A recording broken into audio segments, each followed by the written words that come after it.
Bulletin 'ਚ ਤੁਹਾਡਾ ਸਵਾਗਤ ਹੈ। ਨਜ਼ਰ ਮਾਰਦੇ ਹਾਂ ਅੱਜ ਦੀਆਂ ਖਾਸ ਖਬਰਾਂ ਤੇ। ਕਿਹਾ ਜਾ ਰਿਹਾ ਹੈ ਕਿ ਕਿਸਾਨੀ ਹੁਣ ਕਿਸਾਨੀ ਤੋਂ ਮੂੰਹ ਮੋੜ ਕੇ ਵਿਦੇਸ਼ਾਂ ਵੱਲ ਭੱਜ ਰਹੇ ਹਨ ਜਾਂ ਫਿਰ ਹੋਰ ਧੰਦੇ ਅਪਣਾ ਰਹੇ ਹਨ।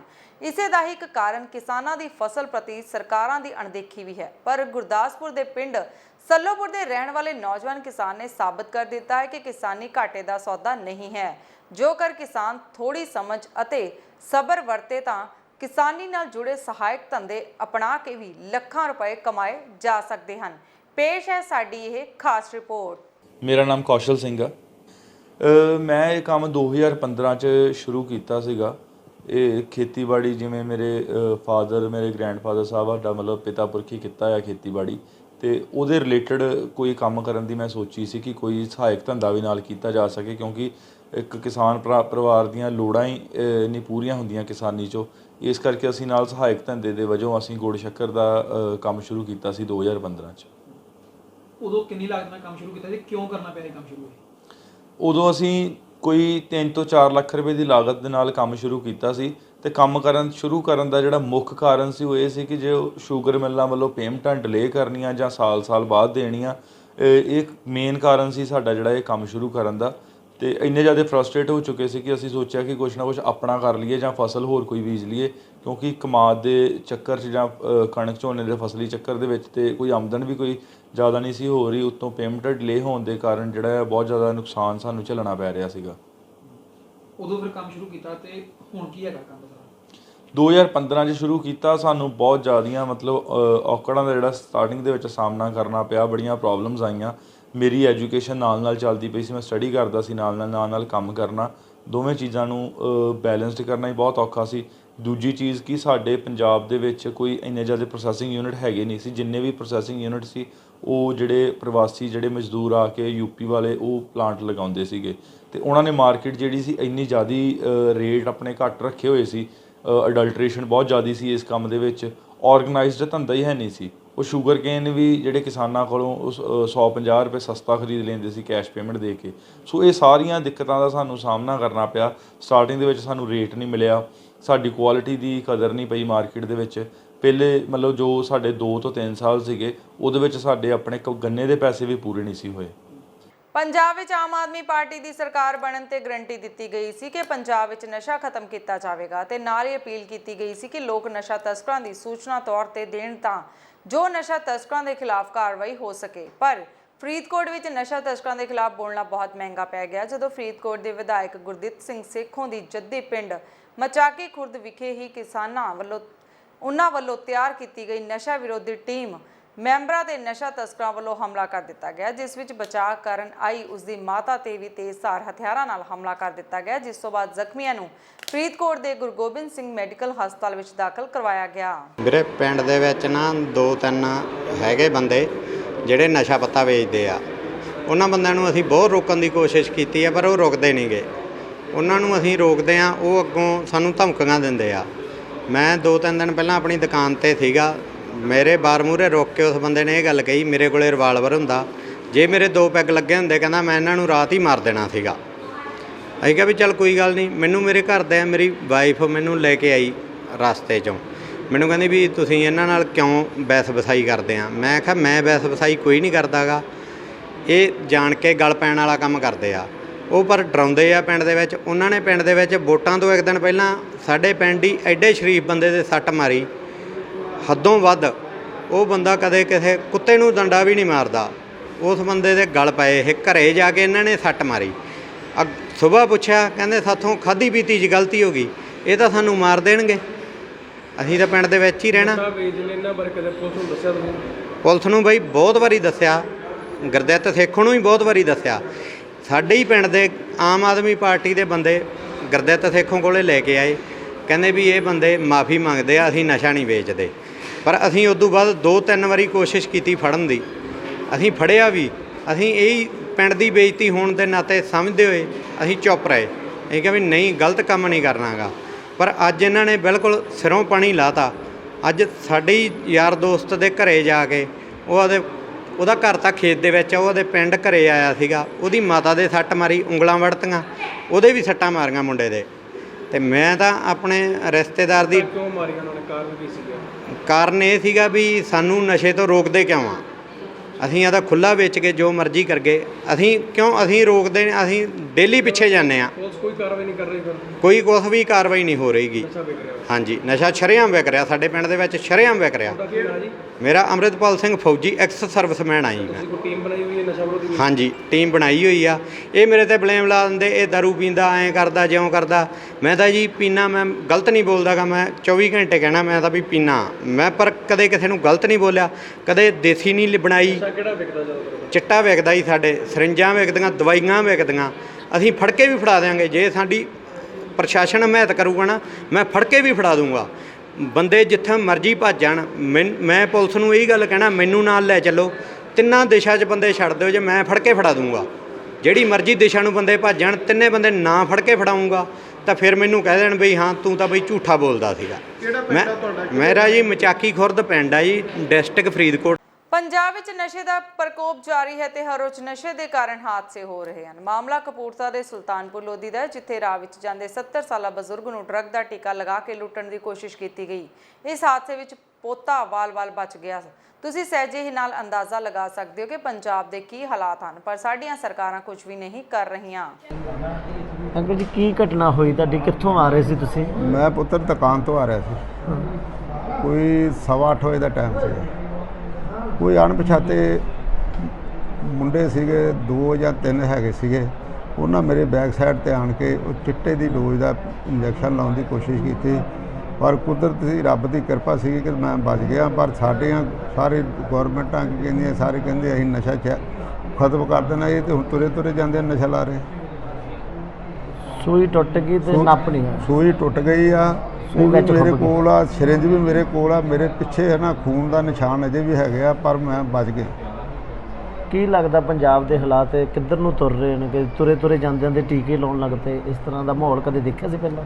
ਮੈਂ ਨਹੀਂ ਜੀ ਦੇਖਿਆ। ਮੈਂ ਤਾਂ ਕੰਮ ਕਰਨ ਵਾਲਾ ਬੰਦਾ, ਸਵੇਰੇ 8 ਵਜੇ ਜਾਂਦਾ ਤੇ 8 ਵਜੇ ਸ਼ਾਮ ਨੂੰ ਘਰ ਆਉਂਦਾ। ਸਾਰੀ ਦੇ ਦੁਕਾਨ 'ਤੇ ਕੰਮ ਕਰਦਾ।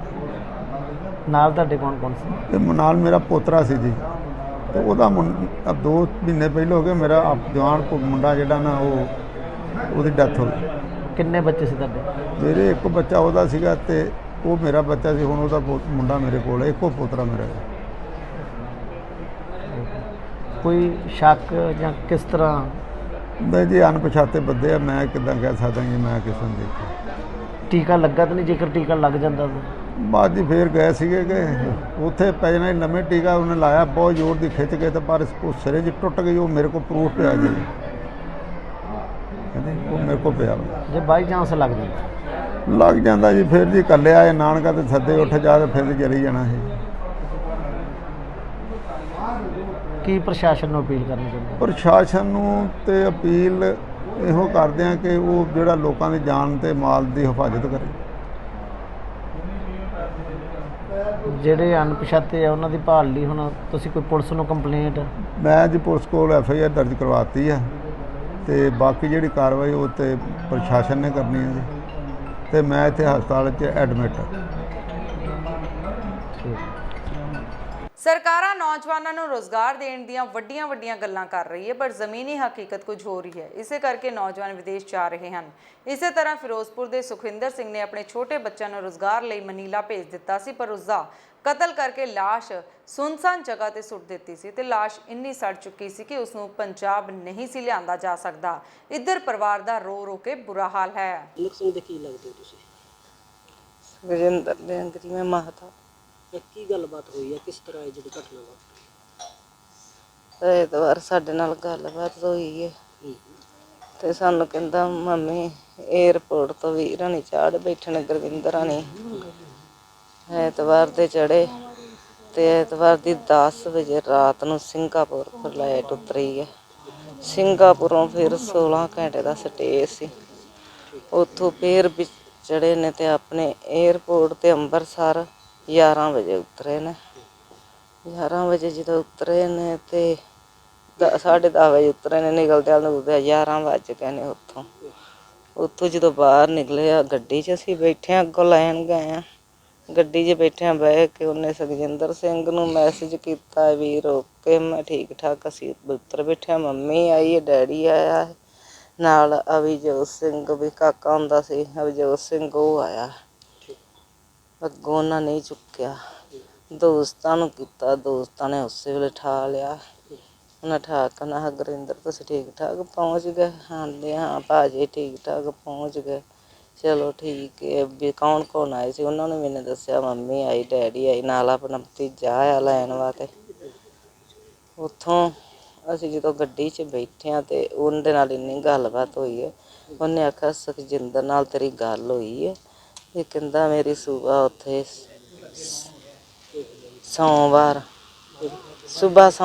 ਸੋਮਵਾਰ ਮੇਰੀ ਗੱਲ ਹੋਈ ਹੈ। ਅਤੇ ਕਹਿੰਦਾ ਚੰਗਾ ਵੀਰੇ ਗੁਰਵਿੰਦਰ ਸਿੰਘ ਮੈਂ ਚੱਲਿਆ ਕੰਮ 'ਤੇ ਚੱਲ ਠੀਕ ਠਾਕ ਹੈ, ਜਦੋਂ ਮੈਂ ਕੰਮ ਤੋਂ ਆਵਾਂ ਤਾਂ ਉਨੇ ਚਿਰਾਂ ਨੂੰ ਤੁਹਾਡੀ ਫਲੈਟ ਦੀ ਤਿਆਰੀ ਹੋ ਜਾਣੀ, ਮੈਂ ਆਣ ਕੇ ਤੁਹਾਡੇ ਨਾਲ ਗੱਲਬਾਤ ਕਰਾਂਗਾ।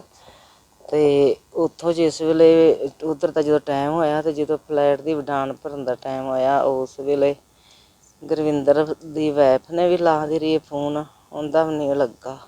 ਗੁਰਵਿੰਦਰ ਸਿੰਘ ਵੀ ਲਾਉਂਦਾ ਰਿਹਾ, ਉਹਦਾ ਵੀ ਨਹੀਂ ਲੱਗਾ। ਕਹਿੰਦੇ ਚਲੋ ਆਣ ਕੇ ਰੋਟੀ ਰਾਟੀ ਖਾ ਕੇ ਸੌਂ ਗਿਆ ਹੋਣਾ, ਤਾਂ ਨਹੀਂ ਫੋਨ ਚੱਕਦਾ ਪਿਆ।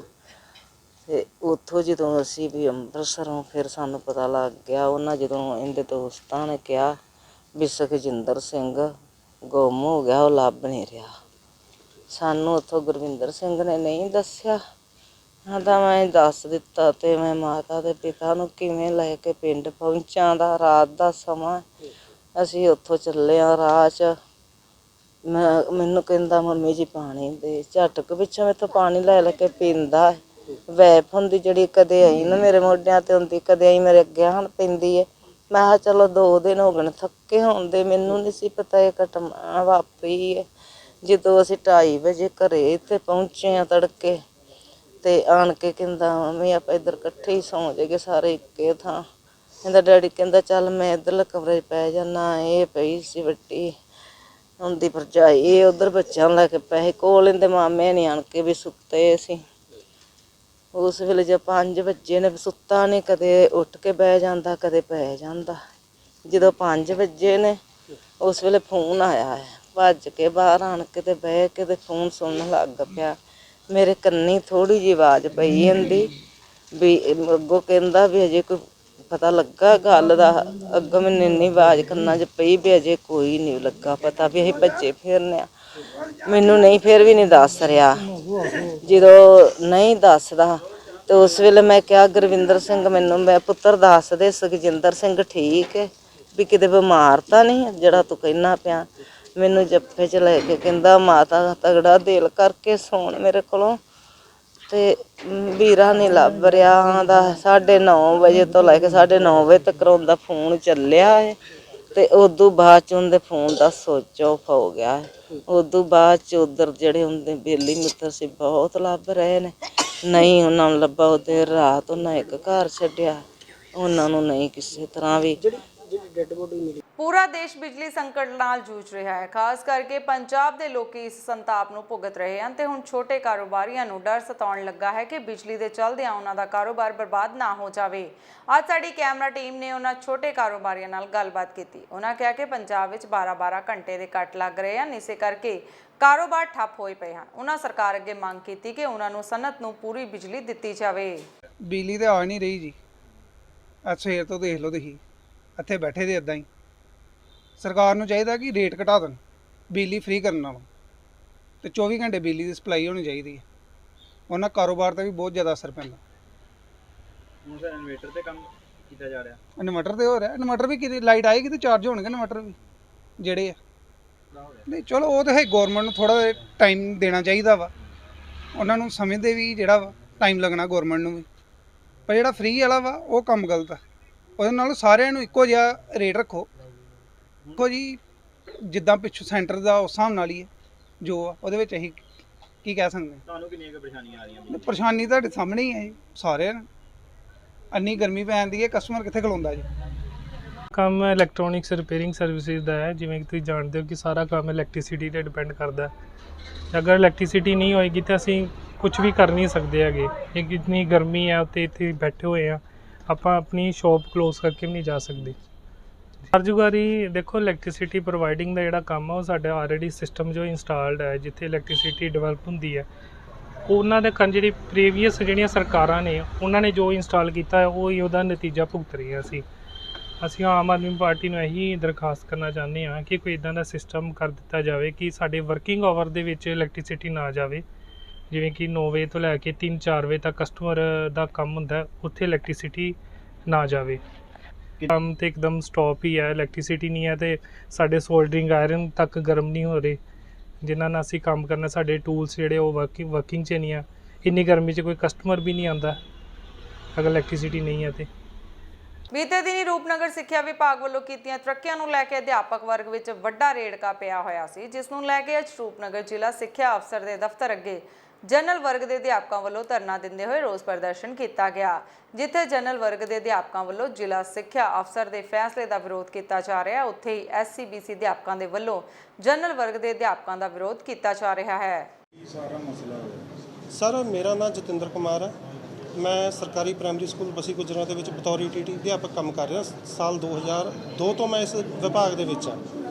ਹੁਣ ਜਦੋਂ HT ਦੀਆਂ ਤਰੱਕੀਆਂ ਦੀ ਵਾਰੀ ਆਈ ਹੈ ਤਾਂ ਸਾਡੇ ਜ਼ਿਲ੍ਹਾ ਸਿੱਖਿਆ ਦਫ਼ਤਰ ਵੱਲੋਂ ਬੈਕਲੌਗ ਕੱਢਿਆ ਜਾ ਰਿਹਾ 22 ਪੋਸਟਾਂ ਦਾ, ਜੋ ਕਿ ਗੈਰ ਕਾਨੂੰਨੀ ਹੈ, ਕੋਰਟ ਦੇ ਹੁਕਮਾਂ ਦੀ ਉਲੰਘਣਾ। ਜਦੋਂ ਅਸੀਂ ਰਿਟ ਪਟੀਸ਼ਨ ਕੋਰਟ ਦੇ ਵਿੱਚ ਪਾਈ ਹੈ ਤਾਂ ਜੱਜ ਸਾਹਿਬ ਨੇ ਖੁਦ ਟਿੱਪਣੀ ਕੀਤੀ ਹੈ ਕਿ ਇਹ 20 ਫਰਵਰੀ 2018 ਦੇ ਕੋਰਟ ਦੇ ਹੁਕਮਾਂ ਦੀ ਉਲੰਘਣਾ, ਜੋ ਕਿ ਕੰਟੈਂਪਟ ਟੂ ਕੋਰਟ ਬਣ ਰਹੀ ਹੈ। ਪਰ ਇਹ ਜ਼ਿਲ੍ਹਾ ਸਿੱਖਿਆ ਦਫ਼ਤਰ ਦੇ ਅਧਿਕਾਰੀਆਂ ਜਿਹੜੇ ਉਸ ਨੂੰ ਮੰਨਣ ਨੂੰ ਤਿਆਰ ਨਹੀਂ ਹੈਗੇ। ਇਹ ਸਾਡੇ ਨਾਲ ਸ਼ਰੇਆਮ ਧੱਕਾ ਕਰ ਰਹੇ ਆ। ਜਿਹੜੇ 2001 ਦੇ ਜਾਂ 2002 ਦੇ ਭਰਤੀ ਜਨਰਲ ਕੈਟਾਗਰੀ ਦੇ ਅਧਿਆਪਕ ਹੈ, ਉਹਨਾਂ ਦਾ ਤਾਂ HT ਦੀਆਂ ਤਰੱਕੀਆਂ ਦੇ ਵਿੱਚ ਨੰਬਰ ਨਹੀਂ ਆ ਰਿਹਾ। ਜਿਹੜੇ 2011 ਦੇ ਭਰਤੀ ਹੈ ਰਿਜ਼ਰਵ ਕੈਟਾਗਰੀ ਨਾਲ ਸੰਬੰਧਿਤ ਟੀਚਰ, ਉਹਨਾਂ ਦੀਆਂ ਪ੍ਰਮੋਸ਼ਨਾਂ ਬੈਕਲੌਗ ਤੇ ਦਿਖਾ ਕੇ ਕੀਤੀਆਂ ਜਾ ਰਹੀਆਂ। ਇਹ ਕਿਸ ਤਰ੍ਹਾਂ ਦਾ ਫਾਰਮੂਲਾ ਇਹ ਦਫ਼ਤਰ ਅਪਣਾ ਰਿਹਾ ਉਹ ਸਾਨੂੰ ਵੀ ਸਮਝ ਨਹੀਂ ਆਇਆ ਹਾਲ ਤੱਕ। ਇਹ ਰੋਸਟਰ ਹੈ ਜਿਹੜਾ ਇਹਨਾਂ ਨੇ। ਪੰਜਾਬ ਵਿੱਚ ਮਾਈਨਿੰਗ ਪਾਲਿਸੀ ਨਾ ਬਣਨ ਕਰਕੇ ਟਿੱਪਰ ਚਾਲਕਾਂ ਦਾ ਗੁੱਸਾ ਵੱਧਦਾ ਜਾ ਰਿਹਾ ਹੈ ਤੇ ਅੱਜ ਗੁਰੂ ਗੋਬਿੰਦ ਸਿੰਘ ਜੀ ਯੂਨੀਅਨ ਵੱਲੋਂ ਖੰਨਾ ਦੇ SDM ਮਨਜੀਤ ਕੌਰ ਨੂੰ ਮੰਗ ਪੱਤਰ ਦੇ ਕੇ 24 ਘੰਟਿਆਂ ਦਾ ਅਲਟੀਮੇਟਮ ਦਿੱਤਾ ਹੈ। ਉਹਨਾਂ ਕਿਹਾ ਹੈ ਕਿ ਜੇਕਰ ਮੰਗਾਂ ਨਾ ਮੰਨੀਆਂ ਤਾਂ ਉਹ ਰੋਡ ਜਾਮ ਕਰ ਦੇਣਗੇ। ਜ਼ਿਕਰਯੋਗ ਹੈ ਕਿ ਪੰਜਾਬ ਵਿੱਚ ਮਾਈਨਿੰਗ ਦਾ ਕੰਮ ਬੰਦ ਹੈ ਤੇ ਸਰਕਾਰ ਕੋਈ ਪਾਲਿਸੀ ਨਹੀਂ ਬਣਾ ਰਹੀ। ਅਸੀਂ ਸਰ ਟਿੱਪਰਾਂ ਵਾਲੇ ਆ ਤੇ ਸਾਡੇ ਨਾਲ ਡਰਾਈਵਰਾਂ ਦੇ ਤੇ ਬਾਕੀ ਜਿੰਨੇ ਵੀ ਰਾਜ ਮਿਸਤਰੀ ਵਗੈਰਾ, ਪਲੰਬਰ ਵਗੈਰਾ, ਸੈਂਟਰੀ ਵਾਲੇ ਹੋ ਗਏ, ਸਾਡੇ ਨਾਲ ਸਾਰੇ ਬੰਦੇ ਹੈਗੇ ਜਿਹੜੇ ਅਟੈਚ ਨੇ। ਅੱਜ ਅਸੀਂ ਕੁੱਲ ਸਿਰਫ ਥੋੜ੍ਹੇ ਜਿਹੇ ਲਿਮਟਿਡ ਬੰਦੇ ਆਏ ਆ ਤਾਂ ਕਿ ਸਿਰਫ ਇੱਥੇ ਜ਼ਿਆਦਾ ਭੀੜ ਭਾੜ ਨਾ ਹੋਵੇ। ਕਰੋਨਾ ਦਾ ਵੀ ਥੋੜ੍ਹਾ ਜਿਹਾ ਅਸੀਂ ਖਿਆਲ ਰੱਖਦੇ ਹਾਂ, ਉਹਦੇ ਕਰਕੇ ਥੋੜ੍ਹੇ ਜਿਹੇ ਬੰਦੇ ਆਏ ਆ। ਅਸੀਂ ਅੱਜ ਮੰਗ ਕਰਨ ਆਏ ਆ ਗੌਰਮੈਂਟ ਕੋਲ, ਇਹਨਾਂ ਨੂੰ ਮੈਮੋਰੰਡਮ ਵੀ ਦੇਣ ਆਏ ਆ ਵੀ ਸਾਡਾ ਜਿਹੜਾ ਰੇਤੇ ਦਾ, ਬਜਰੀ ਦਾ ਜਿਹੜਾ ਵੀ ਕੰਮ ਹੈ ਇਸ ਚੀਜ਼ ਨਾਲ ਸੰਬੰਧਿਤ ਉਹ ਚਲਾਇਆ ਜਾਵੇ। ਸਾਰੇ ਬੰਦੇ ਹੁਣ ਇਸ ਟਾਈਮ ਕੰਗਾਲੀ ਦੀ ਦੌਰ 'ਚ ਆ ਗਏ ਅਸੀਂ ਤੇ ਸਾਡੇ ਕੋਲ ਕਿਸ਼ਤਾਂ ਪਹਿਲਾਂ ਹੀ ਨਹੀਂ ਭਰ ਹੋਈਆਂ। ਹੁਣ ਆ 2 ਮਹੀਨੇ ਤੋਂ ਕੰਮ ਬਿਲਕੁਲ ਬੰਦ ਪਿਆ, ਠੀਕ ਹੈ ਜੀ। ਤੇ ਉਸ ਕਾਰਨ ਅਸੀਂ ਬਹੁਤ ਪਰੇਸ਼ਾਨ ਆ। ਉਸ ਕੰਮ ਲਈ ਅਸੀਂ ਇੱਥੇ ਆਏ ਹੋਏ ਆ, ਆਪਣਾ ਮੰਗ ਪੱਤਰ ਦੇਣ ਲਈ ਆਏ ਹੋਏ। ਤੇ ਸਰਕਾਰ ਨੇ ਕਿਹੋ ਜਿਹੀ ਪਾਬੰਦੀਆਂ ਲਗਾ ਰੱਖੀਆਂ? ਬਿਲਕੁਲ ਹੀ ਬੰਦ ਆ ਜੀ। ਪਾਬੰਦੀ ਕਾਹਦੀ ਆ? ਕੋਈ ਖੱਡ ਨਹੀਂ ਚੱਲਦੀ, ਕੋਈ ਬਜਰੀ ਦਾ ਕੰਮ ਨਹੀਂ ਚੱਲਦਾ ਤੇ ਅਸੀਂ ਇਸ ਗੱਲੋਂ ਬੜੇ ਪਰੇਸ਼ਾਨ ਆ। ਅਸੀਂ ਤਾਂ ਪਰੇਸ਼ਾਨ ਆ, ਟਿੱਪਰ ਵਾਲੇ ਅਸੀਂ ਕਿਸ਼ਤਾਂ ਦੇਣੀਆਂ, ਸਾਡੇ ਪਰਿਵਾਰ ਨੇ, ਸਾਡੇ ਨਾਲ ਡਰਾਈਵਰ ਨੇ, ਉਹਨਾਂ ਦੇ ਪਰਿਵਾਰ ਨੇ ਤੇ ਸਾਡੇ ਨਾਲ ਗਾਹਾਂ ਰਾਜ ਮਿਸਤਰੀ ਜੁੜੇ ਨੇ, ਲੇਬਰ ਜੁੜੀ ਹੋਈ ਆ, ਸੈਂਟਰੀ ਵਾਲੇ ਹੋ ਗਏ, ਪਲੰਬਰ ਹੋ ਗਏ, ਬਿਜਲੀ ਵਾਲੇ ਹੋ ਗਏ, ਸਾਰੇ ਪਰੇਸ਼ਾਨ ਨੇ ਵਿਚਾਰੇ। ਅੰਮ੍ਰਿਤਸਰ ਦੇ ਕਾਲਾ ਪਿੰਡ ਦੇ ਇੱਕ ਘਰ ਵਿੱਚ 3 ਨੌਜਵਾਨਾਂ ਦੀ ਮੌਤ ਦਾ ਕਾਰਨ ਨਸ਼ਾ ਬਣਿਆ। ਇੱਥੇ ਹੀ ਬਸ ਨਹੀਂ, ਕੁਝ ਸਾਲ ਪਹਿਲਾਂ ਪਿਤਾ ਤੇ ਭਰਾ ਨੂੰ ਵੀ ਨਸ਼ੇ ਦੇ ਦੈਂਤ ਨੇ ਨਿਗਲ ਲਿਆ ਸੀ। ਦੂਜੇ ਪਾਸੇ ਪਰਿਵਾਰ ਦਾ ਰੋ ਰੋ ਕੇ ਬੁਰਾ ਹਾਲ ਹੈ ਤੇ ਪਿੰਡ ਵਾਲੇ ਨਸ਼ਾ ਖਤਮ ਕਰਨ ਦੀ ਅਪੀਲ ਵੀ ਕਰ ਰਹੇ ਹਨ। 24 ਘੰਟੇ ਦਾ ਅਲਟੀਮੇਟਮ ਦੇ ਕੇ ਜਾਣਾ। ਅਗਰ ਇਹ ਕੁਝ ਕਰਨਗੇ, ਸਾਨੂੰ ਕੋਈ ਦੱਸਣਗੇ ਤਾਂ ਠੀਕ ਆ, ਨਹੀਂ ਕੱਲ੍ਹ ਤੋਂ ਅਸੀਂ ਰੋਡਾਂ ਤੇ ਬਹਿ ਜਾਾਂਗੇ। ਸਾਰਾ ਪੰਜਾਬ ਬੈਠੂਗਾ, ਆਲ ਪੰਜਾਬ ਜਿਹੜੀ ਟਿੱਪਰ ਯੂਨੀਅਨ ਆ ਉਹ ਇਹਦੇ ਨਾਲ ਅਸੀਂ ਸਾਰੇ ਸਹਿਮਤ ਆ। ਅਸੀਂ ਕੁਝ ਮੈਂਬਰ ਆਏ ਆ, ਕੱਲ੍ਹ ਤੋਂ ਅਸੀਂ ਸਾਰੇ ਹੀ ਆਵਾਂਗੇ, ਸਾਰਾ ਪੰਜਾਬ ਹੀ ਆਊਗਾ। ਅੰਮ੍ਰਿਤਸਰ ਦੇ ਕਾਲਾ ਪਿੰਡ ਦੇ ਇੱਕ ਘਰ ਵਿੱਚ 3 ਨੌਜਵਾਨਾਂ ਦੀ ਮੌਤ ਦਾ ਕਾਰਨ ਨਸ਼ਾ ਬਣਿਆ। ਇੱਥੇ ਹੀ ਬਸ ਨਹੀਂ, ਕੁਝ ਸਾਲ ਪਹਿਲਾਂ ਪਿਤਾ ਤੇ ਭਰਾ ਨੂੰ ਵੀ ਨਸ਼ੇ ਦੇ ਦੈਂਤ ਨੇ ਨਿਗਲ ਲਿਆ ਸੀ। ਦੂਜੇ ਪਾਸੇ ਪਰਿਵਾਰ ਦਾ ਰੋ ਰੋ ਕੇ ਬੁਰਾ ਹਾਲ ਹੈ ਤੇ ਪਿੰਡ ਵਾਲੇ ਨਸ਼ਾ ਖਤਮ ਕਰਨ ਦੀ ਅਪੀਲ ਵੀ ਕਰ ਰਹੇ ਹਨ। ਇਧਰ ਪੁਲਿਸ ਫੜ ਕੇ ਖੜਦੀ, ਇਧਰ ਉਤਰੇ ਫਿਰ ਉਹ ਬੇੜਾ ਕਰ ਕਰਦੇ। ਪੁਲਿਸ ਦਾ ਕੀ ਫਾਲ ਲਿਆਉਣ ਇਹਨਾਂ ਨਾਲ? ਜੇ ਕੋਈ ਮੈਦਾਂ ਮਾਰਦਾ ਫਿਰ ਪੁਲਿਸ ਨੂੰ ਪਿੱਟਦੇ। ਮਰ ਗਿਆ ਸਾਡਾ। ਹਾਂ, ਨਸ਼ੇ ਆਪ ਕਰਦੇ, ਪੁਲਿਸ ਨੂੰ ਪਈ ਜਾਂਦੇ। ਪੁਲਿਸ ਕਦੀ ਫੜਦੇ? ਪੁਲਿਸ ਦਾ ਨੌਕਰੀ ਫਿਰ ਇਹਨਾਂ ਦੇ। ਹੁਣ ਉਹ ਵੀ ਬੱਚਿਆਂ ਨਾਲ ਟੱਕਰਾ ਡੂੜੀਆਂ ਕਰਨ ਦੇ। ਇਹਨਾਂ ਨੇ ਮਗਾ ਥੋੜੇ ਪੁੱਤ ਬੱਚੇ ਨਸ਼ੇ ਜਿਹੜੇ ਕਰਦੇ ਨਾ, ਇਹ ਅਫਸਰ ਨੇ ਡਿਊਟੀ ਕਰਨੀ ਆ, ਅਫਸਰ ਨਾਲ ਥੋੜਾ ਸਾਡੇ ਵੱਜਿਆ ਵਾ, ਫਿਰ ਵੱਜਿਆ ਆ ਲੈਣਾ ਉਹਨਾਂ ਜਿੱਥੇ ਅਫਸਰ ਨੇ ਕਿਹਾ ਵੀ ਜਿੱਥੇ ਇੱਕ ਕੰਮ ਕਰਵਾ ਜਾ ਕਰਾਉਣਾ ਨਾ, ਜਦੋਂ ਸਾਡੀ ਕਰਨੀ ਦਾ ਵੀਡੀਓ ਫਿਰ ਫੜ ਕੇ ਨਾ ਇੱਕ ਜੇਲ੍ਹ ਬਣਾ ਵੱਡੀ, ਇਹਨਾਂ ਦਾ ਲੰਗਰ ਪਾਣੀ ਦਾਲ ਫੁਲਕਾ ਬਣਾ, ਭਾਵੇਂ ਮੈਨੂੰ ਵੀ ਲੈ ਜਾ, ਮੈਂ ਫੁਲਕੇ ਪਕਾਉਂਗੀ, ਦਾਲਾਂ ਬਣਾਉਂਗੀ, ਨਸ਼ਾਈਆਂ ਨੂੰ ਖਵਾਉਂਗੀ, ਨਸ਼ੇ ਮਰ ਜਾਣ ਉੱਥੇ ਵੱਖਰੀ ਗੱਲ ਚੋਕੇ ਖਾਣ ਹੈਗਾ ਜਬ ਇਹ ਕਰਮ ਕਾਰਜ ਕਰਨਾ ਤੇ ਬਿਲਕੁਲ ਆ ਦੇਖੋ ਕਲਪੇ ਪਏ ਨੇ ਸਾਰੇ ਜਿਹੜੇ। ਪੰਜਾਬ ਵਿੱਚ ਆਮ ਆਦਮੀ ਪਾਰਟੀ ਦੀ ਸਰਕਾਰ ਬਣਨ ਤੋਂ ਬਾਅਦ ਲਗਾਤਾਰ ਰੇਤਾ ਬਜਰੀ ਤੇ ਨਵੀਂ ਪਾਲਿਸੀ ਬਣਾਉਣ ਦੀ ਗੱਲ ਕੀਤੀ ਗਈ, ਪਰ 2 ਮਹੀਨੇ ਤੋਂ ਸਰਕਾਰ ਬਣਨ ਤੋਂ ਬਾਅਦ ਵੀ ਲਗਾਤਾਰ ਕਿਸੇ ਤਰ੍ਹਾਂ ਦੀ ਵੀ ਪਾਲਿਸੀ ਨਹੀਂ ਤਿਆਰ ਕੀਤੀ ਗਈ, ਜਿਸ ਕਰਕੇ ਟਰਾਲੀ ਦੇ ਟਿੱਪਰ ਮਾਲਕ ਕਾਫੀ ਪਰੇਸ਼ਾਨ ਨਜ਼ਰ ਆਏ। ਉਹਨਾਂ ਵੱਲੋਂ ਡਿਪਟੀ ਕਮਿਸ਼ਨਰ ਦਫ਼ਤਰ ਦਾ ਘਿਰਾਓ ਵੀ ਕੀਤਾ ਗਿਆ ਤੇ ਉਹਨਾਂ ਵੱਲੋਂ ਇੱਕ ਮੰਗ ਪੱਤਰ ਵੀ ਦਿੱਤਾ ਗਿਆ। ਸਰ ਇੱਦਾਂ ਜੀ 1.5 ਮਹੀਨਾ ਹੋ ਗਿਆ, ਅਸੀਂ ਟਿੱਪਰ ਵਾਲੇ ਆ ਜੀ, ਟਿੱਪਰ ਮਾਲਕ ਆ ਤੇ 9 ਮਾਸ ਦਾ ਰਿਸ਼ਤਾ ਵਾ, ਇਸ ਕਰਕੇ ਸਾਰੇ ਵੀਰ ਇਕੱਠੇ ਹੋ ਕੇ ਇੱਥੇ ਆਏ ਆ। ਸਾਡਾ ਟਿੱਪਰ ਦਾ ਜਿਹੜਾ ਕੰਮ ਆ 1.5 ਮਹੀਨੇ ਤੋਂ ਜਿੱਦਣ ਤੋਂ ਸਰਕਾਰ ਚੱਲੀ ਆ, ਨਵੀਂ ਆਈ ਆ, ਉਦੋਂ ਤੋਂ ਸਾਡਾ ਸਾਰਾ ਹੀ ਕੰਮ ਬੰਦ ਹੋਇਆ ਪਿਆ ਜੀ। ਕਹਿੰਦੇ ਆ ਜੀ ਨਵੀਆਂ ਬਸ ਪਾਲਿਸੀਆਂ ਆ ਜਾਂਦੀਆਂ, ਨਵੀਆਂ ਪਾਲਿਸੀਆਂ ਆ ਜਾਣੀਆਂ, 5-7 ਦਿਨ 'ਚ ਆ ਜਾਣੀਆਂ, 5-7 ਦਿਨ 'ਚ ਆ ਜਾਣੀਆਂ, ਇੱਦਾਂ ਕਹਿੰਦੇ ਆ 1.5 ਮਹੀਨਾ ਲੰਘ ਗਿਆ ਜੀ, 2 ਕਿਸ਼ਤਾਂ ਸਾਡੀਆਂ ਟੁੱਟ ਗਈਆਂ ਜੀ। ਅਸੀਂ ਬਹੁਤ ਹੀ ਮਤਲਬ ਮਾੜੇ ਦੌਰ 'ਚੋਂ ਨਿਕਲ ਰਹੇ ਹਾਂ ਜੀ, ਇਸ ਕਰਕੇ ਡੀਸੀ ਸਾਹਿਬ ਨੂੰ ਅਸੀਂ ਮੰਗ ਪੱਤਰ ਦੇਣਾ ਹੈ ਜੀ। ਸਰਕਾਰ ਨੇ ਜਿਹੜੀਆਂ ਖੱਡਾਂ ਬੰਦ ਕੀਤੀਆਂ ਰੇਤਾ ਦੀਆਂ, ਜਿਹੜੀ ਕਿ ਰੇਤਾ 5.5 ਰੁਪਏ ਪਹਿਲੀਆਂ ਸਰਕਾਰਾਂ ਵੇਚਦੀਆਂ ਸੀ, ਉਹ ਅੱਜ ਰੇਤਾ ਦੀ ਟਰਾਲੀ 5000 ਦੀ ਹੋ ਗਈ ਹੈ। ਆਮ ਆਦਮੀ ਪਾਰਟੀ ਨੂੰ ਲੋਕਾਂ ਨੇ ਇਸ ਕਰਕੇ ਵੋਟਾਂ ਪਾਈਆਂ ਸੀ ਵੀ ਸਾਨੂੰ ਕੋਈ ਰਾਹਤ ਮਿਲੇਗੀ, ਔਰ ਅਸੀਂ ਵੀ ਚਾਹੁੰਦੇ ਹਾਂ ਵੀ ਆਮ ਲੋਕ ਨੂੰ, ਆਮ ਵਰਗ ਨੂੰ ਰਾਹਤ ਮਿਲਣੀ ਚਾਹੀਦੀ ਹੈ। ਪਰ ਇੱਥੇ ਤਾਂ ਕ੍ਰੈਸ਼ਰਾਂ ਮਾਲਕਾਂ ਦੇ ਕ੍ਰੈਸ਼ਰ ਬੰਦ ਹੋ ਗਏ ਨੇ, ਟਿੱਪਰਾਂ ਵਾਲਿਆਂ ਦੀਆਂ ਕਿਸ਼ਤਾਂ ਟੁੱਟ ਗਈਆਂ ਨੇ, ਸਾਰੇ ਬੰਦੇ ਹੀ ਇੰਨੇ ਪਰੇਸ਼ਾਨ ਆ। ਕੋਈ ਬੰਦਾ ਵੀ ਹਿਮਾਚਲ ਤੋਂ ਲਿਆ ਕੇ ਰੇਤਾ ਭਰ ਕੇ ਲਿਆ ਕੇ ਇੱਥੇ ਵੇਚਦਾ। ਪੰਜਾਬ ਦੇ ਕ੍ਰੈਸ਼ਰ ਬੰਦ ਹੋਣ ਕਰਕੇ ਸਾਰੇ ਬੰਦਿਆਂ ਨੂੰ 5-5000 ਰੁਪਈਆ, 10-10 ਰੁਪਈਆ ਗੱਡੀ ਦਾ ਰੇਟ ਦੇ ਵਿੱਚ ਵਾਧਾ ਹੋ ਗਿਆ। ਉਸੇ ਹਿਸਾਬ ਨਾਲ ਰੇਟ ਲੋਕਾਂ ਲਈ ਵੱਧ ਹੋ ਗਏ ਨੇ। ਲੋਕ ਇੰਨੇ ਕੁ ਪਰੇਸ਼ਾਨ ਆ, ਕ੍ਰੈਸ਼ਰ ਸਾਰੇ ਪੰਜਾਬ ਦੇ ਬੰਦ ਹੋ ਗਏ ਨੇ, ਅਨੰਦਪੁਰ ਸਾਹਿਬ, ਰੋਪੜ, ਹੁਸ਼ਿਆਰਪੁਰ, ਪਠਾਨਕੋਟ ਦੇ ਸਾਰੇ। ਹੁਣ ਲੋਕ ਜਿਹੜੇ ਆ ਟਿੱਪਰਾਂ ਵਾਲੇ, ਉਹਨਾਂ ਨੂੰ 2-2 ਮਹੀਨੇ ਹੋ ਗਏ ਆ, ਨਾ ਕੋਈ ਕਿਸ਼ਤ ਭਰ ਹੋ ਰਹੀ ਆ। ਸਾਰੇ ਬੰਦੇ ਹੀ ਇੰਨੇ ਕੁ ਪਰੇਸ਼ਾਨ ਆ, ਇਸ ਕਰਕੇ ਅੱਜ ਸਾਰੇ ਜਲੰਧਰ ਤੋਂ ਕੁਝ ਅੰਮ੍ਰਿਤਸਰ ਦੇ ਬੰਦੇ ਇਕੱਠੇ ਹੋ ਕੇ ਇਹਨਾਂ ਨੇ ਸਾਰਿਆਂ ਨੇ ਫੈਸਲਾ ਲਿਆ ਵੀ ਡੀਸੀ ਸਾਹਿਬ ਨੂੰ ਮੰਗ ਪੱਤਰ ਦਿੱਤਾ ਜਾਵੇ। ਬਟਾਲਾ ਵਿਖੇ ਸ਼੍ਰੀ ਬ੍ਰਾਹਮਣ ਸਭਾ ਯੂਥ ਵਿੰਗ ਵੱਲੋਂ ਬਟਾਲਾ ਦੇ ਇੱਕ ਨਿੱਜੀ ਸਕੂਲ ਵਿੱਚ ਭਗਵਾਨ ਪਰਸ਼ੂਰਾਮ ਜੀ ਦੇ ਜਨਮ ਉਤਸਵ ਦੇ ਸਬੰਧ ਵਿੱਚ ਇੱਕ ਡਾਕੂਮੈਂਟਰੀ ਫਿਲਮ ਦਿਖਾਈ ਗਈ। ਇਸ ਧਾਰਮਿਕ ਸਮਾਗਮ ਉੱਤੇ ਰਾਜਨੀਤੀ ਅਤੇ ਸ਼ਹਿਰ ਦੀਆਂ ਕਈ ਸਮਾਜਿਕ ਹਸਤੀਆਂ ਵੀ ਪਹੁੰਚੀਆਂ ਅਤੇ ਉਹਨਾਂ ਨੇ ਭਗਵਾਨ ਪਰਸ਼ੂਰਾਮ ਦੇ ਜੀਵਨ ਉੱਤੇ ਆਧਾਰਿਤ ਡਾਕੂਮੈਂਟਰੀ ਫਿਲਮ ਵੀ ਦੇਖੀ।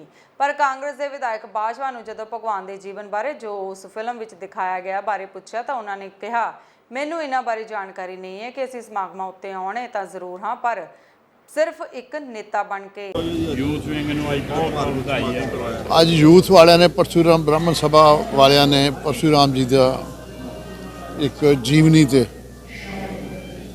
ਇੱਕ ਸਾਰਾ ਡਰਾਮਾ ਕਰਕੇ ਦਿਖਾ ਲਿਆ ਵਾ।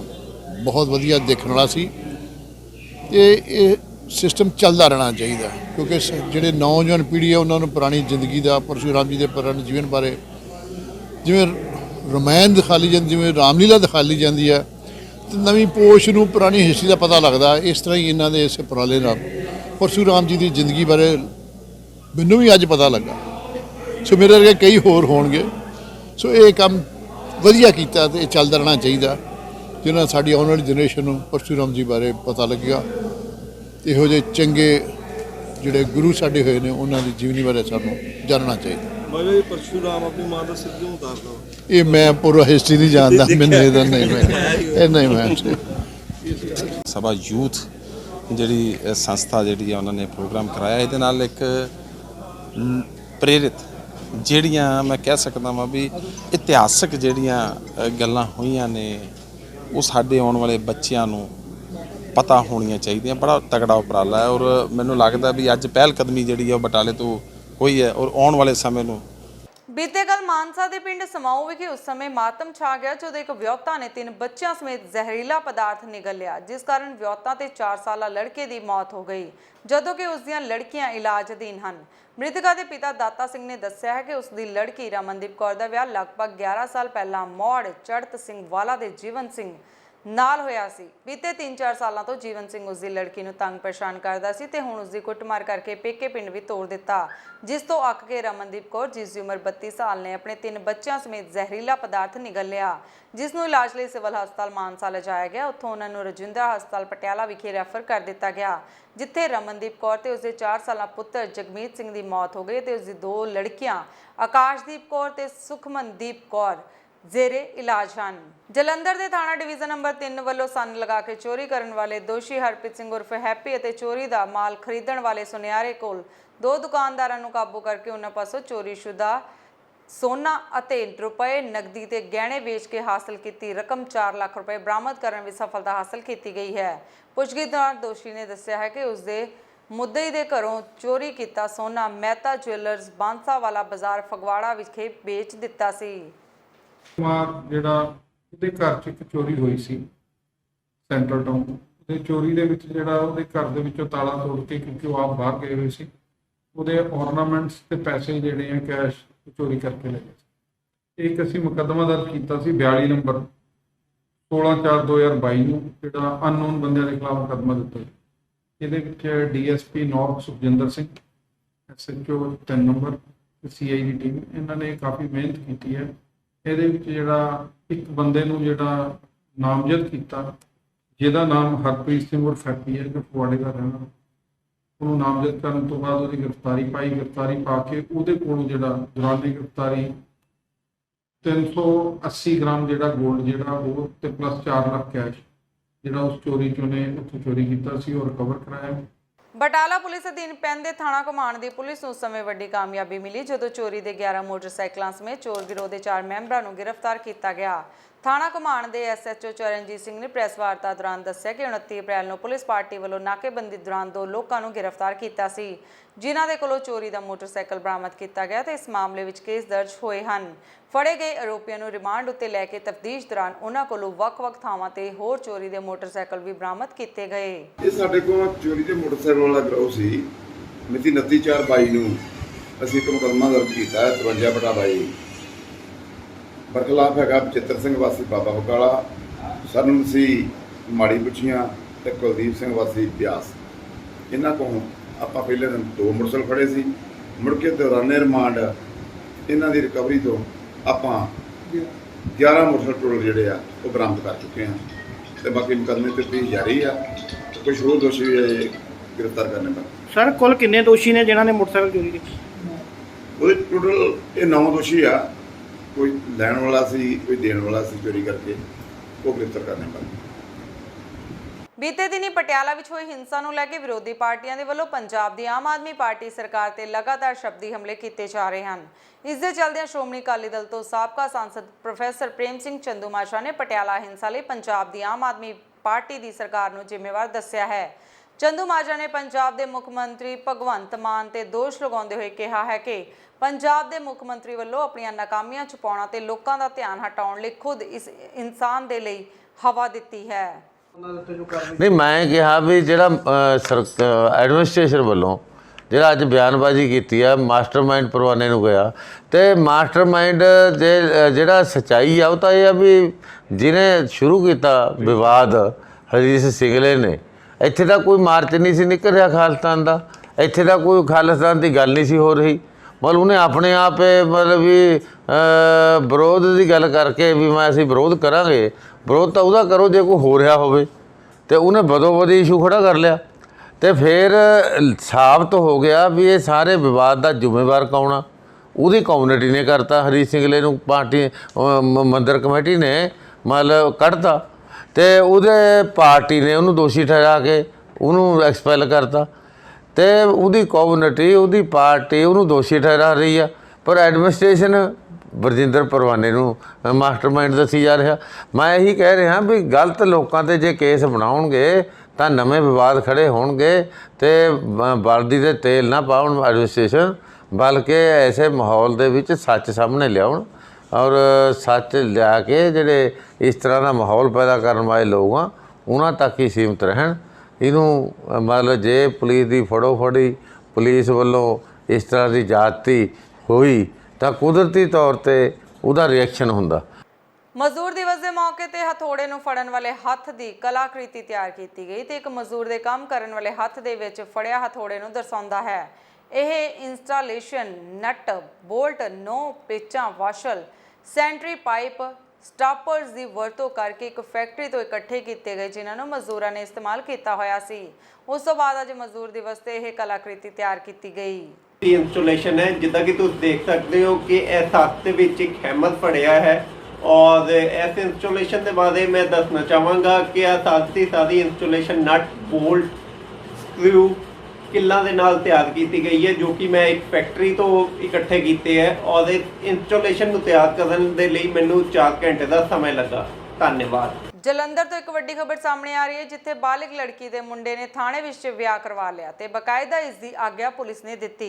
ਇਸ ਵਿਆਹ ਸਮੇਂ ਮੀਡੀਆ ਵੀ ਹਾਜ਼ਰ ਸੀ ਜਿਹੜੇ ਇਸ ਵਿਆਹ ਦੇ ਗਵਾਹ ਬਣੇ ਹੋਏ ਹਨ। ਦਰਅਸਲ ਮੁੰਡੇ ਨੇ ਕੁੜੀ ਵਾਲੇ ਇਸ ਰਿਸ਼ਤੇ ਤੋਂ ਖੁਸ਼ ਨਹੀਂ ਸਨ ਤੇ ਮੁੰਡਾ ਕੁੜੀ ਇੱਕ ਸੰਸਥਾ ਦੇ ਜ਼ਰੀਏ ਪੁਲਿਸ ਸਟੇਸ਼ਨ ਪਹੁੰਚੇ ਸਨ ਤੇ ਜਿੱਥੇ ਉਹਨਾਂ ਦਾ ਵਿਆਹ ਕਰਵਾ ਦਿੱਤਾ ਗਿਆ। ਇੱਕ ਮਸਲਾ ਆਇਆ ਸੀ ਸਾਡੀ ਮੈਡਮ ਜਸਵਿੰਦਰ ਕੌਰ ਬਿੰਡਾ ਜੀ ਨੂੰ ਇਹ ਲੜਕੀ ਇਹਨਾਂ ਦਾ ਸੰਪਰਕ 'ਚ ਆਈ ਸੀ। ਇਹਨੇ ਕਿਹਾ ਸੀ ਉਹਨੇ ਆਪਣੀ ਕਹਾਣੀ ਦੱਸੀ ਮੈਂ ਬਹੁਤ ਦੁਖੀ ਹਾਂ ਤੇ ਸਹੁਰੇ ਪਰਿਵਾਰ ਨੇ ਇਸਦਾ ਹਸਬੈਂਡ ਨੂੰ ਡੀ ਸੈਂਟਰ ਬਿਨਾਂ ਕਿਸੇ ਕਾਰਨ ਤੋਂ ਭੇਜ ਦਿੱਤਾ ਗਿਆ ਸੀ। ਲੜਕਾ ਨਸ਼ੇ ਪਹਿਲੇ ਕਿਤੇ ਕਰਦਾ ਹੁਣ ਨਹੀਂ ਕਰਦਾ।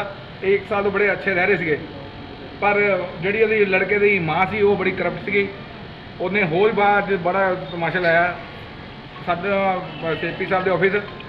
ਸੋ ਇਸ ਲੜਕੀ ਦੀ ਸਾਰੀ ਦਾਸਤਾਨ ਸੁਣ ਕੇ ਅਸੀਂ ਇਹਦੀ ਮਦਦ ਕੀਤੀ ਹੈ। ਸਾਡੇ ਸਾਰੇ ਸ਼ਿਵ ਸੈਨਾ ਸਮਾਜਵਾਦੀ ਦੇ ਕਾਰੀਕਰਤਾ ਤੇ ਇਕੱਠੇ ਹੋਏ ਪਏ ਨੇ। ਸੋ ਅੱਜ ਅਸੀਂ ਇਹਨਾਂ ਦਾ ਹੁਣ ਇਸ ਥਾਣੇ ਦੇ ਅੰਦਰ ਹੀ ਅਸੀਂ ਵਿਆਹ ਕਰਾ ਰਹੇ। ਪ੍ਰਸ਼ਾਸਨ ਜਲੰਧਰ ਦੇ ਸੀਪੀ ਸਾਹਿਬ ਨੇ ਸਾਡਾ ਬਹੁਤ ਸਾਥ ਦਿੱਤਾ, ਏਸੀਪੀ ਸਾਹਿਬ ਨੇ ਸਾਡਾ ਬਹੁਤ ਸਾਥ ਦਿੱਤਾ। ਥਾਣੇ ਸਾਨੂੰ ਭੇਜੇਗਾ, ਥਾਣੇ ਦੇ ਜਿਹੜੇ ਅਹੁਦੇਦਾਰ ਸੀਗੇ ਇਹਨਾਂ ਨੇ ਸਾਡਾ ਬਹੁਤ ਸਾਥ ਦਿੱਤਾ। ਇਹਨਾਂ ਨੇ ਹੁਣ ਅਸੀਂ ਸਾਰੇ ਸ਼ਿਵ ਸੈਨਾ ਵਾਲਿਆਂ ਨੇ ਉਹਨਾਂ ਨੇ ਕਿਹਾ ਸੀ ਕਿ ਇਹਦਾ ਵਿਆਹ ਨਹੀਂ ਹੋ ਪਿਆ। ਅਸੀਂ ਤੁਹਾਡੇ ਮੀਡੀਆ ਦੇ ਮਾਧਿਅਮ ਤੁਹਾਨੂੰ ਸਾਰਿਆਂ ਨੂੰ ਦੱਸਿਆ ਕਿ ਥਾਣੇ ਦੇ ਅੰਦਰ ਹੀ ਸ਼ਿਵ ਸੈਨਾ ਸਮਾਜਵਾਦੀ ਨੇ ਇਹਨਾਂ ਦੇ ਬੱਚਿਆਂ ਦਾ ਵਿਆਹ ਸੀ ਅੱਜ ਕਰਵਾਤਾ। ਜਦੋਂ ਦੀ ਪੰਜਾਬ ਵਿੱਚ ਆਪ ਦੀ ਸਰਕਾਰ ਆਈ ਹੈ ਉਸੇ ਦਿਨ ਤੋਂ ਪੰਜਾਬ ਵਿੱਚ ਜੁਰਮ ਦੀਆਂ ਵਾਰਦਾਤਾਂ ਵਿੱਚ ਇਜ਼ਾਫਾ ਹੋਇਆ। ਦੂਜੇ ਪਾਸੇ ਸਰਕਾਰ ਗਰੀਬਾਂ ਦਾ ਰੁਜ਼ਗਾਰ ਖੋ ਰਹੀ ਹੈ। ਇਹਨਾਂ ਗੱਲਾਂ ਦਾ ਪ੍ਰਗਟਾਵਾ ਸੁਖਪਾਲ ਖਹਿਰਾ ਨੇ ਕੀਤਾ। ਉਹਨਾਂ ਕਿਹਾ ਕਿ ਸੜਕਾਂ ਤੇ ਰੇਹੜੀ ਫੜੀ ਵਾਲੇ ਕਿੱਥੇ ਜਾਣ ਤੇ ਜੇਕਰ ਉਹਨਾਂ ਦੀ ਰੋਜ਼ੀ ਰੋਟੀ ਤੇ ਰੇਹੜੀ ਫੜੀ ਵਾਲੇ ਦੀ ਚਲੀ ਗਈ ਤਾਂ ਉਹਨਾਂ ਦੇ ਬੱਚੇ ਭੁੱਖੇ ਮਰ ਜਾਣਗੇ। ਖਹਿਰਾ ਨੇ ਕਿਹਾ ਹੈ ਕਿ ਪੰਜਾਬ ਵਿੱਚ ਅਮਨ ਅਮਾਨ ਵਾਲੀ ਕੋਈ ਚੀਜ਼ ਨਹੀਂ ਹੈ ਤੇ ਹੁਣ ਤੱਕ 50 ਤੋਂ ਵੱਧ ਕਤਲ ਵੀ ਹੋ ਚੁੱਕੇ ਹਨ। ਬਿਲਕੁਲ ਉਹੀ ਤਾਂ ਮੈਂ ਤੁਹਾਨੂੰ ਕਹਿ ਰਿਹਾ ਹਾਂ ਕਿ ਜਿਹੜੀ ਪਾਰਟੀ ਇਹ ਕਹਿੰਦੀ ਸੀ ਕਿ ਅਸੀਂ ਲੋਕਾਂ ਨੂੰ ਰੋਜ਼ਗਾਰ ਦੇਣਾ ਵਾ, ਤੁਸੀਂ ਤਾਂ ਲੋਕਾਂ ਦਾ ਰੋਜ਼ਗਾਰ ਖੋ ਰਹੇ ਹੋ। ਜੇ ਤੁਸੀਂ ਕਿਸੇ ਰੇਹੜੀਆਂ ਵਾਲੇ ਨੂੰ ਅਪਰੂਟ ਕਰਨਾ ਹੈਗਾ ਤੇ ਫਿਰ ਉਹਨਾਂ ਨੂੰ ਆਲਟਰਨੇਟ ਅਰੇਂਜਮੈਂਟਸ, ਉਹਨਾਂ ਨੂੰ ਕੋਈ ਛੋਟੀ ਬੂਥ ਵਾਸਤੇ ਜਗ੍ਹਾ ਜਿੱਥੇ ਆਪਣਾ ਉਹ ਰੋਜ਼ੀ ਰੋਟੀ ਕਰ ਸਕਣ। ਦੂਸਰਾ ਏਮਪਲੋਈਜ਼ ਬਾਰੇ ਮੈਂ ਕਹਿਣਾ ਚਾਹੁੰਦਾ ਕਿ ਇੱਕ ਗੱਲ ਯਾਦ ਕਰਿਓ ਕਿ ਏਮਪਲੋਈਜ਼ ਦੀਆਂ ਕਈ ਕੈਟੇਗਰੀਜ਼ ਦੀਆਂ ਭਰਤੀਆਂ ਕੰਪਲੀਟ ਨੇ। ਮਿਸਾਲ ਦੇ ਤੌਰ ਤੇ 5348 ਕਾਂਸਟੇਬਲਸ ਦੀ ਸਾਰੀ ਪ੍ਰਕਿਰਿਆ ਕੰਪਲੀਟ ਹੋ ਚੁੱਕੀ ਆ। 33% ਉਹਦੇ ਚ ਕੁੜੀਆਂ ਵੀ ਕੰਪਲੀਟ ਕਰ ਚੁੱਕੀਆਂ। ਸਿਰਫ ਮੈਡੀਕਲ ਹੋਣਾ ਵਾ। ਪਹਿਲਾਂ ਤਾਂ ਉਹ 5000 ਕਾਂਸਟੇਬਲ ਦੀ appointment letters Aam Aadmi party ਦੀ ਸਰਕਾਰ ਜਾਰੀ ਕਰੇ। ਇਸੇ ਤਰ੍ਹਾਂ ਹੀ ਜਿਹੜਾ ਸਬਆਰਡੀਨੇਟ ਸਿਲੈਕਸ਼ਨ ਸਰਵਿਸਿਜ਼ ਬੋਰਡ ਹੈ SSS ਬੋਰਡ, ਉਹ ਜੇਲ੍ਹ ਵਾਰਡਰਸ, ਕਲਰਕਸ ਅਤੇ ਪਟਵਾਰੀਆਂ ਦੀਆਂ ਭਰਤੀਆਂ ਕੰਪਲੀਟ ਕਰ ਚੁੱਕੇ ਆ। Everything has been done, merits have been prepared, ਸਿਰਫ ਅਪਾਇੰਟਮੈਂਟ ਲੈਟਰਸ ਦੇਣੀਆਂ। ਔਰ ਪਿਛਲੇ ਦਿਨਾਂ ਜਿਹੜੀਆਂ ਭਗਵੰਤ ਮਾਨ ਨੇ 716 ਅਪਾਇੰਟਮੈਂਟ ਲੈਟਰਸ ਦਿੱਤੀਆਂ PSPCL ਦੇ EMPLOYEES ਨੂੰ, ਉਹਦੇ 'ਚ ਲੋਕਾਂ ਨੇ ਪੁਆਇੰਟ ਆਊਟ ਕੀਤਾ, ਮੈਂ ਆਪਣੇ ਸੋਸ਼ਲ ਮੀਡੀਆ ਦੇ ਪੇਜ ਤੇ ਸ਼ੇਅਰ ਕੀਤਾ, 40% ਨੌਨ ਪੰਜਾਬੀਆਂ ਨੂੰ ਨੌਕਰੀਆਂ ਚਲੇ ਗਈਆਂ ਨੇ।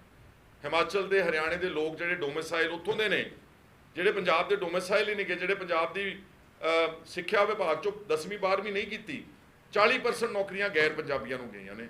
ਇਸ ਲਈ ਸਰਕਾਰ ਨੂੰ ਮੈਂ ਯਾਦ ਕਰਾਉਣਾ ਚਾਹੁੰਦਾ ਕਿ ਜੀ ਸੱਦ ਕੇ ਨੌਕਰੀਆਂ ਦਿਓ। ਪਹਿਲਾਂ ਤਾਂ ਜਿਹੜੇ ਰੈਡੀ ਬੈਠੇ ਨੇ ਔਰ ਉਹਦੇ ਸ਼ਾਇਦ ETT ਟੀਚਰਸ ਤੇ ਟੈਟ ਪਾਸ ਟੀਚਰਸ ਦੀਆਂ ਵੀ ਨਿਯੁਕਤੀਆਂ ਸਭ ਕੁਝ ਮੁਕੰਮਲ ਹੋਇਆ। ਤੁਸੀਂ 25000 ਵਿੱਚ ਹੀ ਗਿਣ ਲਓ ਉਹਨਾਂ ਨੂੰ।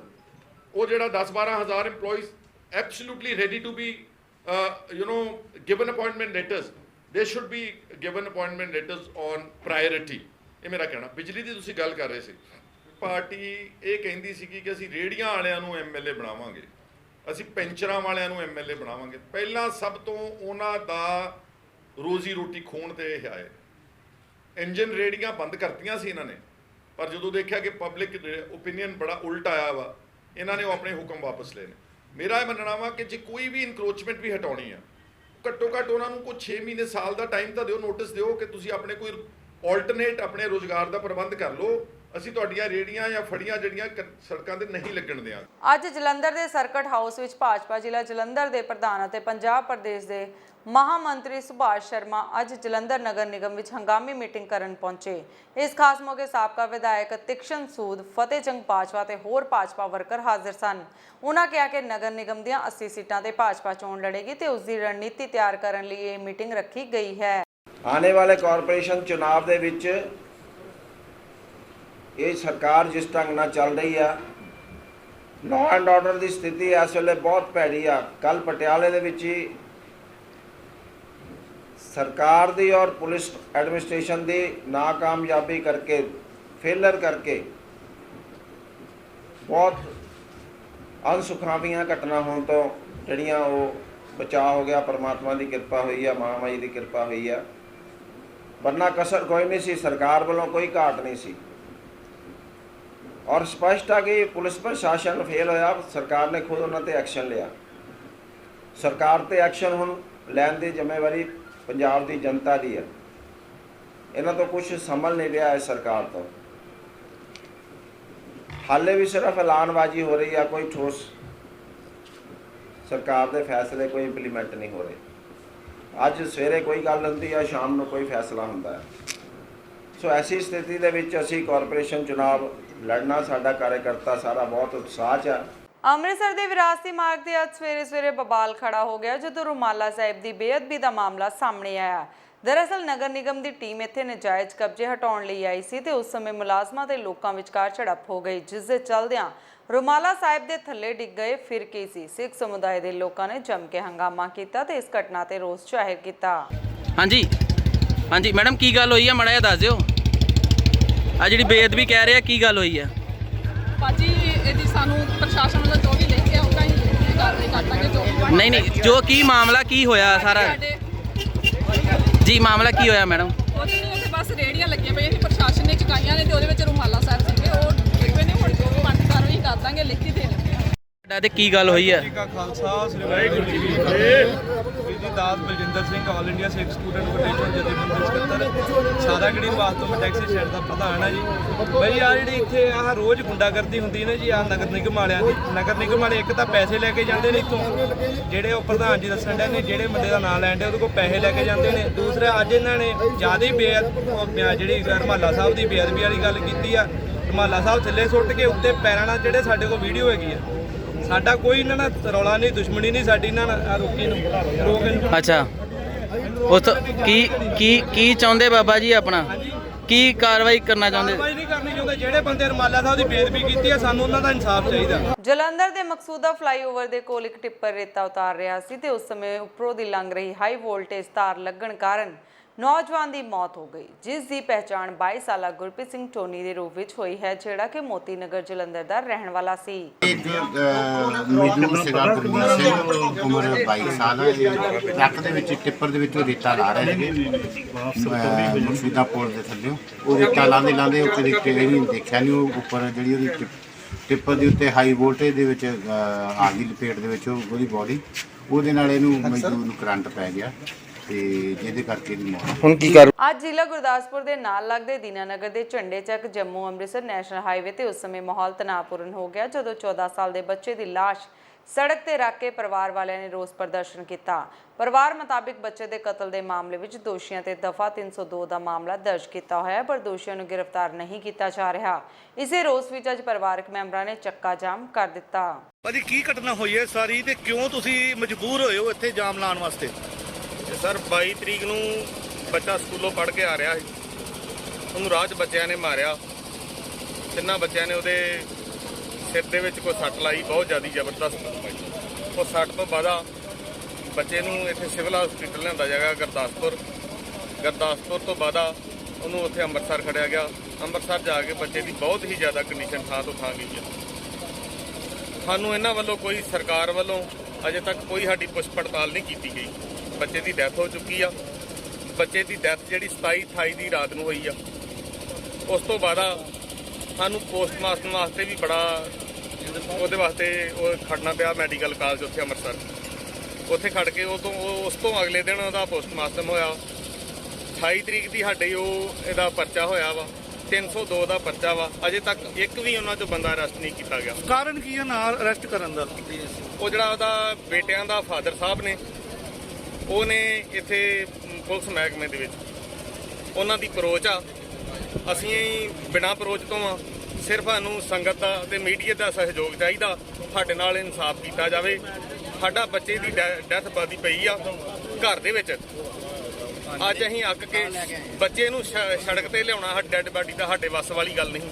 ਸਾਨੂੰ ਕੋਈ ਸੰਗਤ ਨੇ ਨਾਲ ਸਾਡੇ ਹੌਸਲਾ ਦਿੱਤਾ ਤੇ ਜਾਂ ਕੋਈ ਮਾਲਕ ਵੱਲੋਂ ਆ, ਇਹ ਕਰਕੇ ਸਾਰਿਆਂ ਦੇ ਚਰਨਾਂ 'ਚ ਬੇਨਤੀ ਆ ਵੀ ਸਾਡਾ ਵੱਧ ਤੋਂ ਵੱਧ ਸਹਿਯੋਗ ਦਿੱਤਾ ਜਾਏ, ਇਨਸਾਫ ਮਿਲੇ ਸਾਨੂੰ, ਹੋਰ ਅਸੀਂ ਵੱਧ ਨਹੀਂ। ਮਾਰਕੀਟ ਕਮੇਟੀ ਖਡੂਰ ਸਾਹਿਬ ਅਧੀਨ ਆਉਂਦੀ ਦਾਣਾ ਮੰਡੀ ਮੀਆਂਵਿੰਡ ਵਿੱਚੋਂ ਕਣਕ ਦੀ ਲਿਫਟਿੰਗ ਨਾ ਹੋਣ ਕਾਰਨ ਦੁਖੀ ਹੋਏ ਆੜ੍ਹਤੀ ਮਜ਼ਦੂਰਾਂ ਦੇ ਹੱਕ ਵਿੱਚ ਆਈ ਕਿਸਾਨ ਮਜ਼ਦੂਰ ਕਮੇਟੀ ਵੱਲੋਂ ਮਾਨ ਸਰਕਾਰ ਵਿਰੁੱਧ ਜ਼ੋਰਦਾਰ ਨਾਅਰੇਬਾਜ਼ੀ ਕੀਤੀ ਗਈ।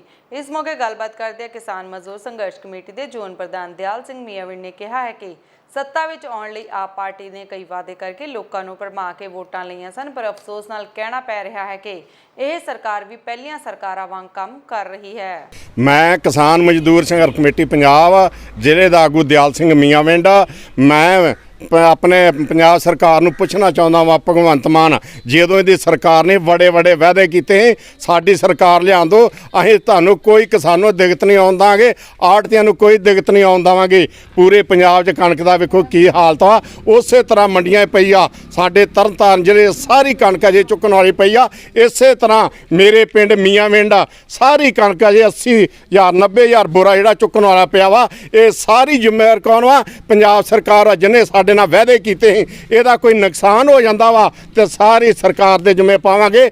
ਆੜ੍ਹਤੀ ਜਿਹੜੇ ਆ ਉਹ ਕੋਈ ਇਹਦਾ ਜ਼ਿੰਮੇਵਾਰ ਨਹੀਂ ਹੋਊਗਾ। ਜਿਹੜਾ ਠੇਕੇਦਾਰ ਵਾ ਉਹਦੀ ਡਿਊਟੀ ਬਣਦੀ ਆ ਟਾਈਮ ਨਾਲ ਗੱਡੀਆਂ ਦਵੇ, ਤੈਨੂੰ ਜਿੰਨਾ ਦਾਣਾ ਵਾ ਇਹਨੂੰ ਚੁੱਕੇ ਗੱਡੀ ਆਉਂਦੀ ਆ ਚੌਥੇ ਪੰਜਵੇਂ ਦਿਨ।